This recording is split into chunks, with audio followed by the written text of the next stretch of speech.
In today's video, I'm going to teach you Airtable Notion Embed. If you want to display an Airtable base or a specific Airtable view directly inside Notion, the process is very simple once you know where to click. In this walkthrough, I'll guide you through it clearly so you can get your Airtable content embedded neatly onto your Notion page. First, open Airtable and go to the exact base or view that you want to embed. This part matters because whatever you choose here is what will appear inside Notion. If you only want people to see a certain filtered view, make sure you're on that view before moving on.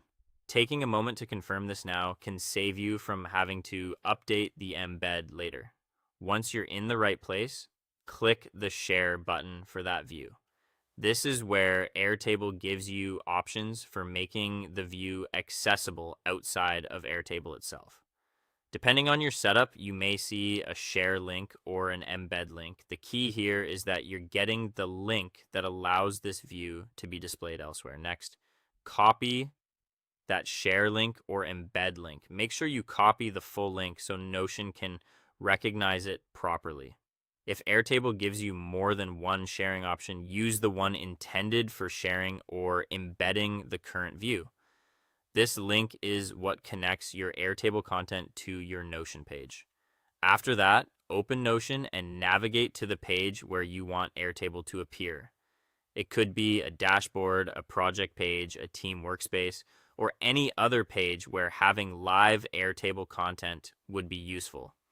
Before embedding, it can help to decide roughly where on the page you want the table or view to sit so the layout feels organized.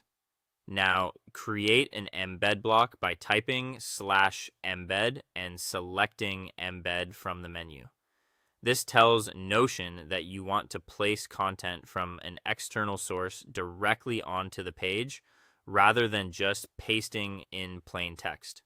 Then paste your Airtable share link into the embed field. Once you confirm it, Notion will load the Airtable view inside the page.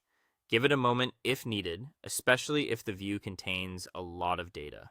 Finally, adjust the view so it fits your page the way you want. You can resize the embedded frame or rearrange its position on the Notion page to make it easier to read and better matched to your workspace layout. That's it. Your Airtable view is now embedded in Notion and ready to use.